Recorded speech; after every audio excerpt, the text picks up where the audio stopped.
नमस्कार दोस्तों, आज की मेरी कहानी का नाम है ऐसा व्यक्ति जिंदगी में कभी हार नहीं मान सकता। बहुत पुरानी बात है। एक जंगल में एक गुरुकुल था जिसमें बहुत सारे बच्चे पढ़ने आते थे।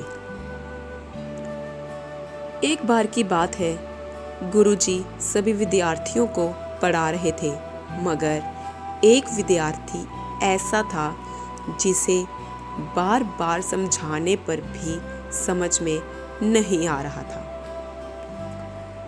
गुरुजी को बहुत तेज से गुस्सा आया और उन्होंने उस विद्यार्थी से कहा, जरा अपनी हथेली तो दिखाओ।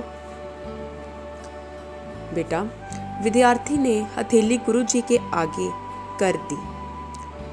हथेली देखकर गुरुजी बोले, बेटा तुम घर चले जाओ। आश्रम में रहकर अपना समय व्यर्थ मत करो। तुम्हारे भाग्य में विद्या नहीं है। शिष्य ने पूछा, क्यों गुरुजी?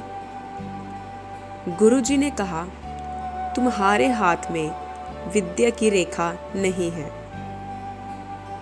गुरुजी ने एक होशियार विद्यार्थी की हथेली उसे दिखाते हुए कहा, यह देखो, ये है विद्या की रेखा।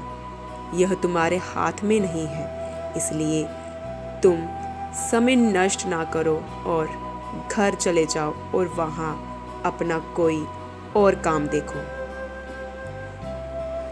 यह सुनने के बाद उस विद्यार्थी ने अपने जेब से एक चाकू निकाला, जिसका प्रयोग वह रोज सुबह अपनी दातुन काटने के लिए करता था।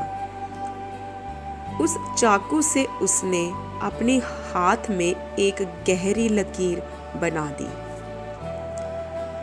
हाथ से खून बहने लगा। तब वह गुरुजी से बोला, मैंने अपने हाथ में विद्या की रेखा बना ली है गुरुजी। यह देखकर गुरुजी द्रवित हो गए और उन्होंने उस विद्यार्थी को गले से लगा लिया। गुरुजी बोले, बेटा तुम्हें विद्या सीखने से कोई ताकत नहीं रोक सकती है। दृढ़ निश्चय और परिश्रम हाथ की रेखाओं को ही बदल देती है। दोस्तों, वह विद्यार्थी आगे चलकर महर्षि पाणिनि के नाम से प्रसिद्ध हुए, जिन्होंने विश्व प्रसिद्ध व्याकरण अष्टाध्यायी की रचना की है। इतनी सदियां बीत जाने के बाद भी आज 2700 वर्षों बाद भी विश्व की किसी भी भाषा में ऐसा उत्कृष्ट और पूर्ण व्याख्या का ग्रंथ अब तक नहीं बना।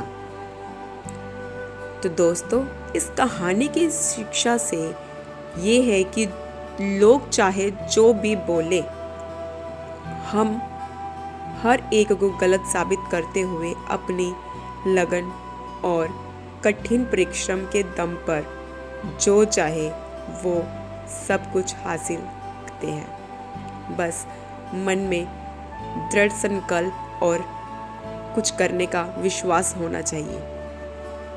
धन्यवाद। अगर आपको मेरी कहानियाँ अच्छी लगती हो तो कृपया करके लाइक, शेयर और मेरे चैनल को सब्सक्राइब ज़रूर करें।